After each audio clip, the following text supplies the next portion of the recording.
This isn't a tale of religion, nor a sermon, nor mysticism dressed as truth.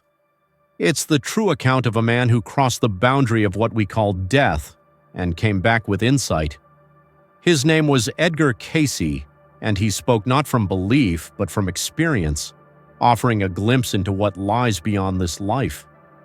He gave voice to the quiet wonder we all feel in our most private moments, when the noise falls away and only one question remains: what comes after this? My beloved, it is well that we speak now of the moment in which the soul passes from the earthly tabernacle of clay. Death, as the world calls it, is but the shedding of a garment. It is not an end, but a transition. It is as when the caterpillar, bound to the earth, enters the chrysalis, not to perish, but to be transformed. And so it is with man. The soul, which is eternal and made in the image of the Creator, loosens its cords from the flesh and is drawn toward its native home. Know ye then that no soul departs this life alone or unaccompanied. There are those loved ones and ministering spirits who stand ready, yea, with joy and expectation, to receive the one now freed. Many see the light, hear the music of the spheres, and feel the enveloping peace that surpasseth all earthly understanding. It is not sorrowful for the soul, but rather it is the mind of man that fears the unknown. Yet in truth, nothing is lost, all is gathered into the one. Dear listeners, if the words I speak stir something within you, an echo of remembrance, a yearning for deeper truth, then I invite you to walk further with us on this journey of spirit. And I humbly ask you to subscribe to this channel, Edgar Cayce Motivation, that you may be uplifted, instructed, and reminded often of the soul's divine purpose. May it be a light in the shadowed corners of your day and a trumpet call to your higher self. Let it be understood that the experience of passing varies with the consciousness of the soul. As one has lived, so shall one awaken. If the life has been centered in spirit, filled with love and service, the passage is as seamless as sleep into dream. But for those who have turned wholly toward the material, there may be fear, confusion, even clinging. Yet no soul is ever abandoned. Each is met with patience, with love, and with an opportunity to grow. Now, after the soul has stepped from the earthly shell, there comes that wondrous moment of reunion. Those who have gone before, often unseen in life but present nonetheless, stand ready to welcome the returning one. It is a homecoming not unlike that of the prodigal son, for every soul, regardless of its journey, is precious in the sight of the Father. These guides, these loved ones, are as messengers, as way-showers, leading the soul to its next station. The appearance of these loved ones is not always as ye knew them in the flesh, but as ye knew them in spirit. The mother's gentle voice, the father's firm embrace, the friend's laughter that warmed thy youth. They come not to judge, but to comfort. Their presence helps the soul to orient itself, for there is often confusion in the early moments after release. The soul must acclimate to its new environment, even as a babe must learn to breathe air. In this meeting, the soul remembers that it is not alone and never was. It recalls with clarity what was dimmed in flesh, that it is a being of light, journeying through realms to learn, to love, and to become one with its source. The guides help the soul to prepare for what comes next: the life review, the assessment of growth, and the next steps toward higher consciousness. This is not a punishment nor a reward, but a natural unfolding. The soul sees with clarity what it did in the body and why. Each act of kindness, each word of cruelty, each thought of fear or faith, these are shown not by way of condemnation but as a mirror. And the soul, being honest in its essence, seeks to correct, to balance, to rise. This is the law, not man's but God's, and it is perfect in its justice and mercy. Consider now the most sacred moment that awaits the soul in the early stages of the beyond, the life review. Herein the soul sees not through the veil of time but in the eternal present, where every action, every motive, every moment lived is brought before the inner eye. This is not a judgment by another, but a reckoning from within, for the soul is ever its own witness and judge, and it is with great compassion that this unfolding occurs. The soul views its life much as a tapestry, seeing where the threads of love were strong and where they were frayed. It witnesses the ripple effects of every act, how a kind word uplifted a heart, how a careless deed sowed sorrow. And yet, even in this moment, there is no condemnation, only understanding. For all things are opportunities, even failure teaches. Even darkness can birth light if the will is aligned with growth. This process is guided, not solitary. A guide or elder soul, often one who has walked the path many times, stands with the soul, helping to interpret, to comfort, and to challenge. There may be sorrow, but not despair. There may be joy, but not pride. For in the afterlife, the soul begins to feel the unity of all things, and it is this oneness that makes the review not a sentence, but a schooling in love. Thus, the soul, having seen what was, begins to sense what may yet be. For the journey does not end in death, nor does it end in review. The soul is ever on a pilgrimage, and the afterlife is but one more classroom in the soul's eternal education. What the soul chooses next will depend upon its readiness, its desire, and the lessons yet to be learned. As it is written, "In my Father's house are many mansions, and verily I say unto thee, these are not idle words, but a spiritual truth.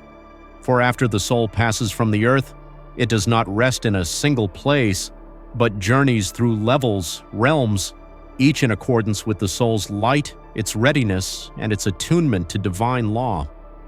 These are not places as you know them in material terms, but states of consciousness made manifest. Each realm is like a school or a station of refinement. Some are nearer the earth plane, shadowed with the residues of desire, confusion, or regret. Here the soul is not punished, but gently awakened. Others are radiant with harmony, where souls of service gather, laboring still to uplift mankind from behind the veil.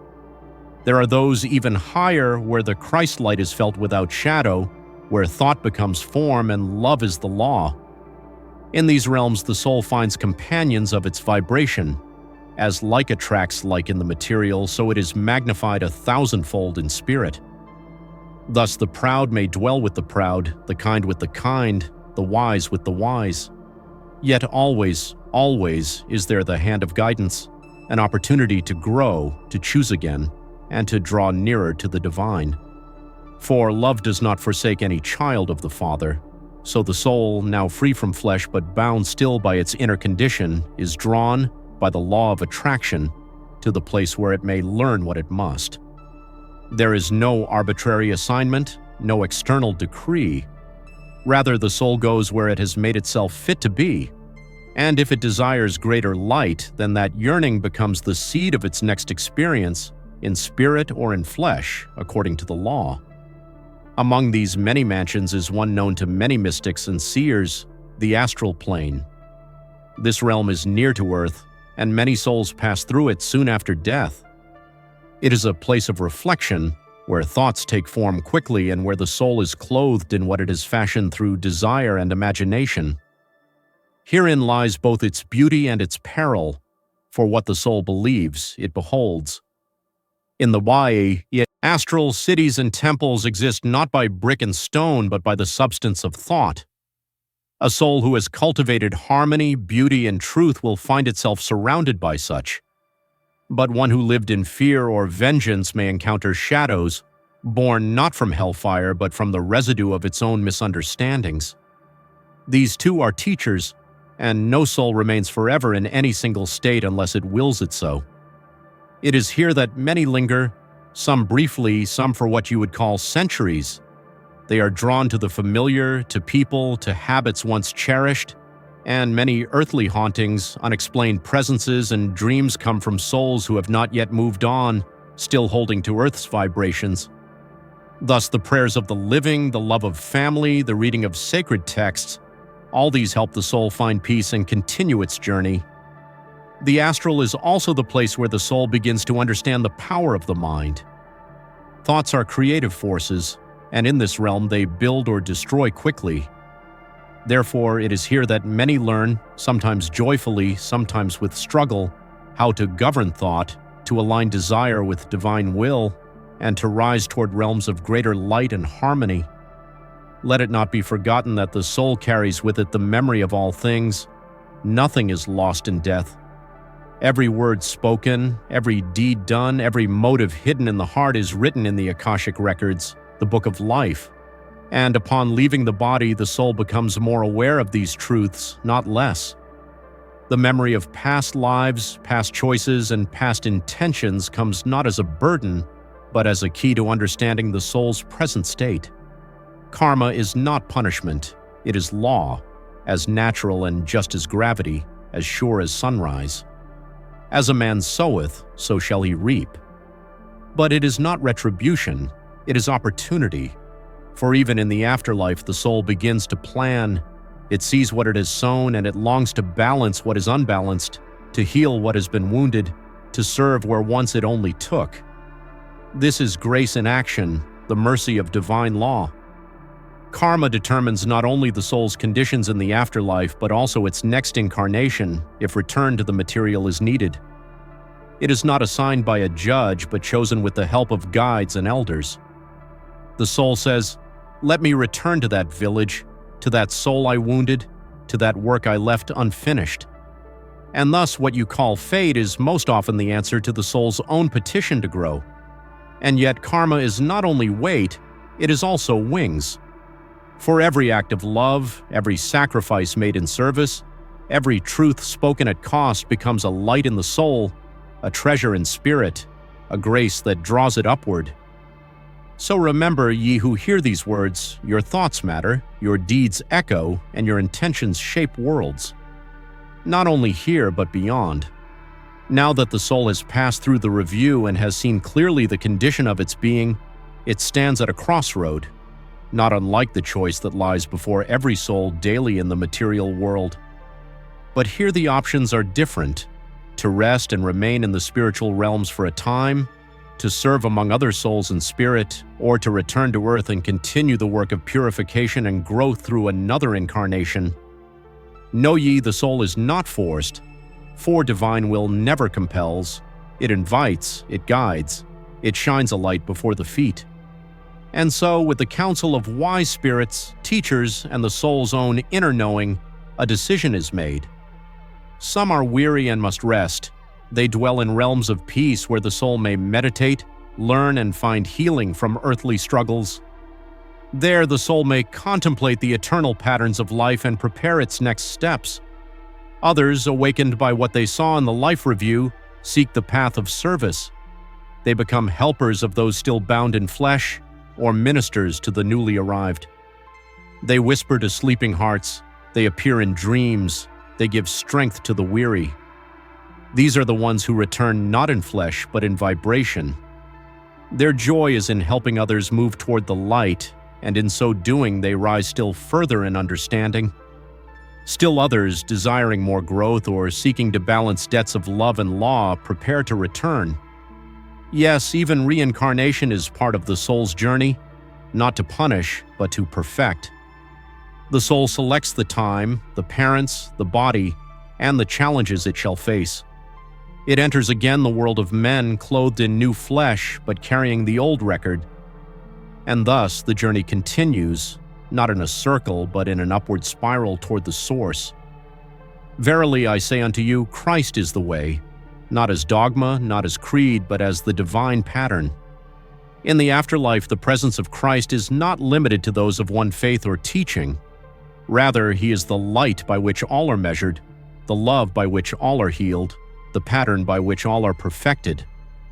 Every soul, whether it knew him by name or not, encounters his vibration, for he is the elder, brother of us all.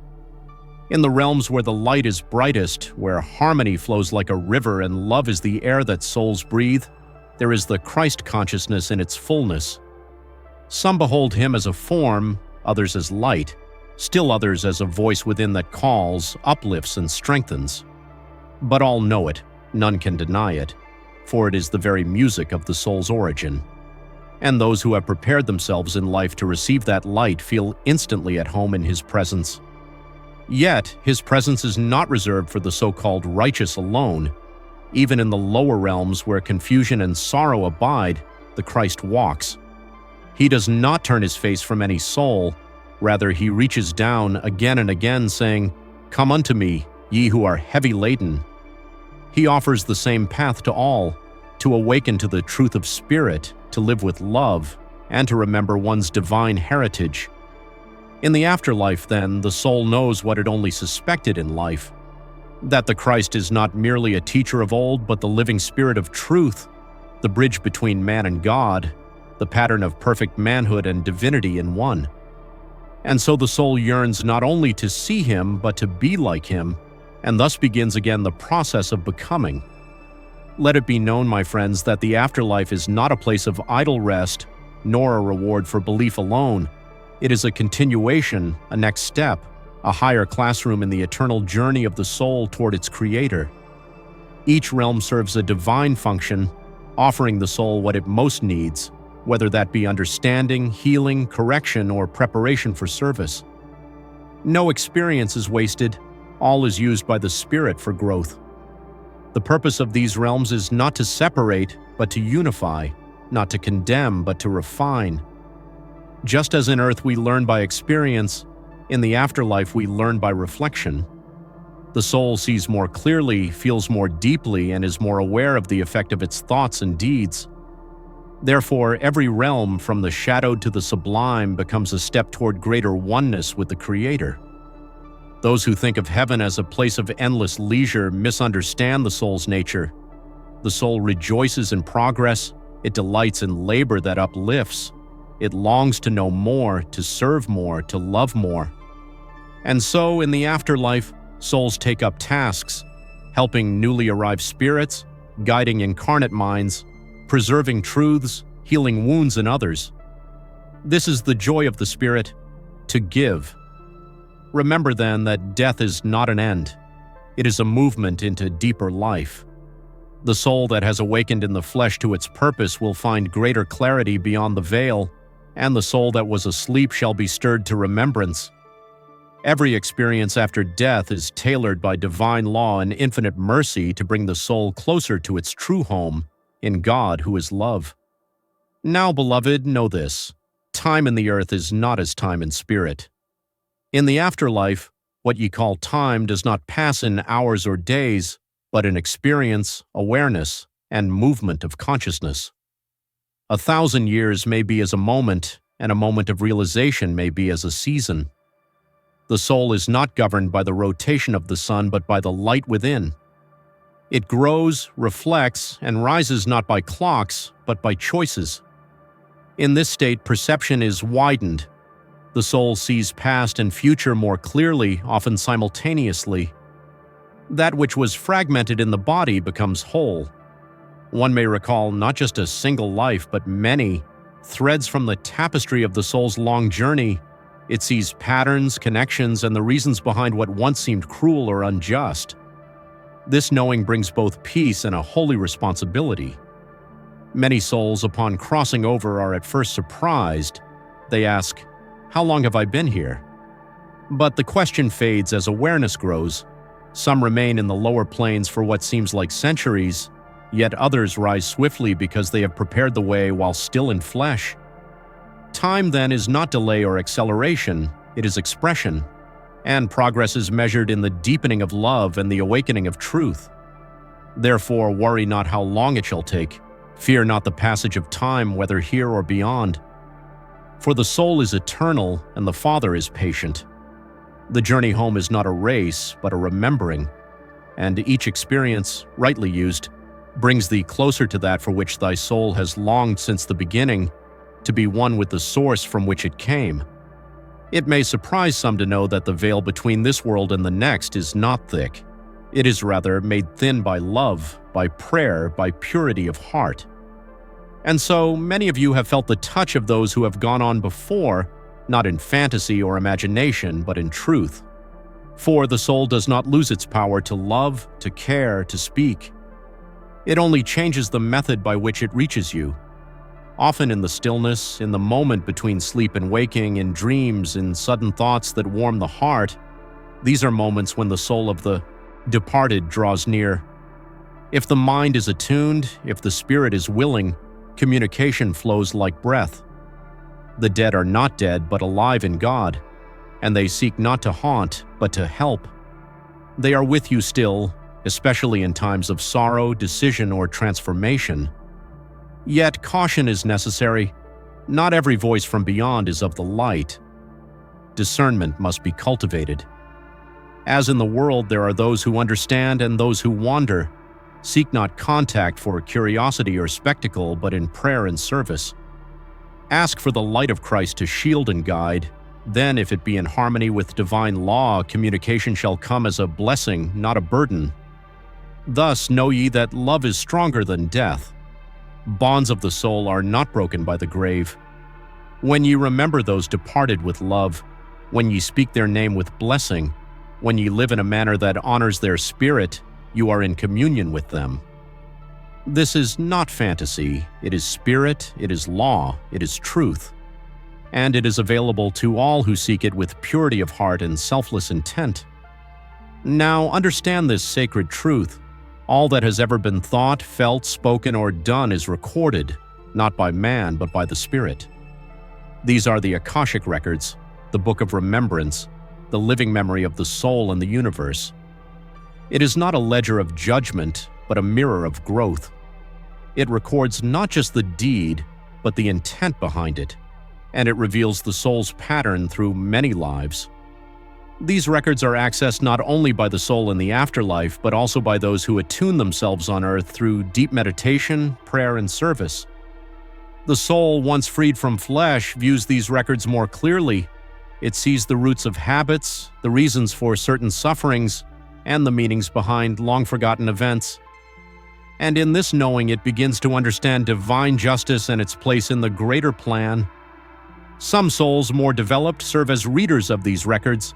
They guide others who are not yet able to interpret what they see. For without spiritual maturity, the truth can overwhelm or confuse. But in the presence of divine love, even the hardest truth becomes a healing balm. The records do not condemn, they reveal. And in revealing, they offer freedom. So I say unto you, live each day knowing that it is written, not in fear, but in purpose. Choose thoughts that uplift, words that bless, deeds that heal, for these are written too. And when your time comes to view your book, may it be filled with the light of love and the evidence that you remembered who you are, a child of God, journeying home. Now, dear ones, do not think that the journey beyond the veil is walked in solitude. Nay, for the soul is ever part of a great fellowship. Companions of light walk with each soul, guides, teachers, helpers, and at times even souls from other lifetimes, bound by threads of spiritual duty and affection. No one is ever truly alone in spirit, for the bonds of soul transcend time and space. Some of these companions have walked the earth with you in lifetimes past or present. They recognize the melody of your soul, and they come to your aid when the time is right. Others are ascended in consciousness, dwelling in realms of light, but they serve as ministers to those who strive to grow. They do not act for you, but guide you to act from your highest self, in accordance with divine law. These helpers may appear in dreams as a sudden knowing, as a word of wisdom spoken through another, or in the unspoken comfort during moments of grief. And in the afterlife, their presence becomes clearer. The soul sees them not as strangers, but as fellow travelers who have walked the path and now extend a hand. They remind the soul of its purpose, its eternal nature, and the joy of becoming. Be ye not afraid then of the crossing, for when that hour comes, and it shall come to each, your companions will be there. You will not step into the unknown, but into a realm already filled with familiar love. The music you heard dimly in life will ring with clarity. The love you offered, though unnoticed, will shine like a star. And those you thought lost will smile and say, "We never left." Many think that when death comes, the task is done. But this, beloved, is only partly true. The soul, being eternal, never ceases its striving. Yes, there is rest, yes, there is reflection, but there is also continuation. For the soul, once awakened to truth, cannot help but seek to serve, to uplift, to bring light where once there was shadow. The mission continues, though the form may change. Some souls from higher realms watch over family members still in the earth. They whisper encouragement, they intercede in prayer, they send impressions and warnings in times of danger. Others return as teachers or healers in spirit, speaking through inspired minds, or guiding the hands of those who labor for good. And still others prepare for future lives, shaping the path before them with the choices they now make in spirit. The soul also continues to grow after death. Learning does not cease. There are libraries in spirit, temples of healing, schools of wisdom where the soul may sit at the feet of masters. Truths that were veiled in the flesh are revealed in clarity, and the heart expands with reverence for the divine harmony that undergirds all. And every bit of this learning is given back again in service, for love is never kept to oneself. So hear this, you who wonder about your purpose. Death is not the conclusion of your mission. It is a new phase, rich in opportunity. Live now in such a way that you may carry your light forward. Plant seeds of kindness, forgiveness, and truth. For what you begin in flesh shall bear fruit in spirit. The soul's mission does not end with the closing of the eyes, it begins anew in glory. And now we come to the great mystery, the longing of every soul, the return to the source. The journey through lifetimes, through realms, through trials and victories, leads at last to union with the Creator. This is not the erasing of identity, but the fulfillment of it.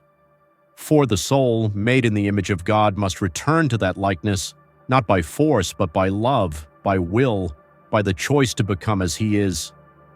This union is not sudden, it is not gained through belief alone, but through the gradual surrender of all that is unlike the divine. The soul must become pure love, pure service, pure truth, just as the Christ exemplified. And as it does, the distance between itself and the source grows ever smaller until it is no longer separated by veil, by karma, by self. At this stage, the soul has no need to reincarnate. It may choose to assist others, as the Christ has done, or it may dwell in the presence of God in realms so high they are beyond the comprehension of mortal mind. There, thought is one with will, and will is one with love. The music of the spheres becomes the breath of the soul, and joy knows no opposite. So, beloved, be not discouraged by death. It is but the next step in the soul's sacred return. And live now with that homecoming in mind. Let your days be spent in kindness, your words in blessing, your thoughts in truth. For the soul's journey is not a punishment, it is a path home. And at the end of all things you shall see clearly that the Father was with you always, and you were always with Him. And so, dear ones, if these words awaken within you a memory, a light, a yearning, then do not let it pass. Subscribe to this channel, Edgar Cayce Motivation, that we may continue together this journey of remembrance. Let it be a lantern for your path, a voice in the stillness, and a friend along the way. Peace, be still, and know that the soul lives on.